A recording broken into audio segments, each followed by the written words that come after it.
The drama trainings that we got in our school has given me scope to think beyond the usual way of teaching. So during our sessions, we did an activity wherein there was a rhyme, Baby Shark, and it was turned into a game.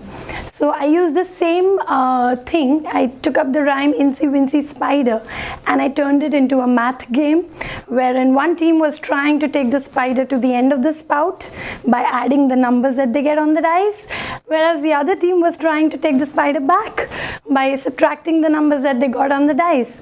So overall the class was very interactive. There was a challenge for each and every child, and my objective of adding and subtracting numbers was very well fulfilled. We had a Hindi class, and wherein I have to teach my children basic concept of vakya banao. So they have already learned how to make words, how to structure words using matras, and then they have to move to the progression of making sentences. तो हमने एक drama किया जिसमें हमने उस ड्रामे का नाम रखा आओ अपना एक सुंदर शहर बनाएं, जिसके अंदर हमने कुछ चीज़ें एक जगह पर बिछा दी और हमने बच्चों को कहा कि आप आइए एक एक करके वो सामान उठाइए और बताइए कि आप अपने शहर को सुंदर कैसे बनाना चाहते हैं.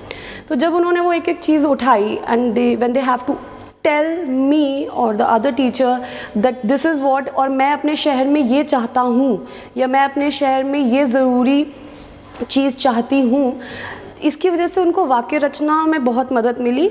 और वाक्य रचना लिखित में तो हमने बाद में करा, बट जब हम इस बात में आए कि बोलना कैसे है, पूरे वाक्य में उत्तर कैसे देना है, ये उनको बहुत ही मज़ेदार गेम लगी कि उन्होंने सारे अपने फ्रेंड्स के साथ, दोस्तों के साथ, they shared it. I had this one session on line by line learning of a poem, which was excellent. It worked great with my grade 3 children because memorizing a poem becomes a lot of pressure for the children, and here when I did not talk to them about memorizing, I never used that word at all. I said we are going to have an activity where we are all going to stand in circles, and they were all very excited because whenever we are to stand in a circle means it's nothing to do with the textbook. So that's all that mattered for my children. And as I explained how we were going to go about this activity, I saw the excitement in their eyes, their eagerness to start and willingness to listen, and there is no thought about learning coming across their mind.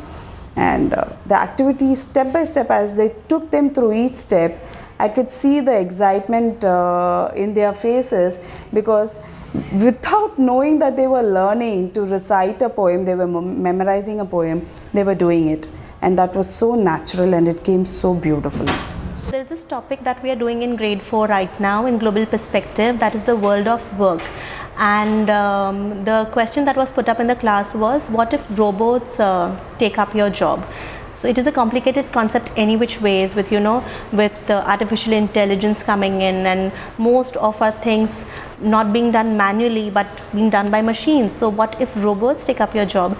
So I planned this activity around conscious ally keeping in mind. So what I did was I divided my class into two, and I put up a situation in class that there is this factory owner who has a factory in India but is undergoing loss. But the same product that he's manufacturing here and the other company in another country is gaining more profit because he's taken robots for support, and he's removed all his employees and he's taken robots for support. So then I became the factory owner, and I made my children give me suggestions to what do I do for the situation. So my children beautifully gave me suggestions for and against. Why should I have robots in my company? Why should I not have robots? So the responses were amazing to get from 10-year-olds, where they said that if you have if you replace humans with robots, what about the money? How will they live? How will they earn? How will they run their family? Wherein the other people said, who were talking for having robots in my company, they said you should have robots, why not? Your work gets faster, it's cheaper, and it's so cool to have robots working for humans.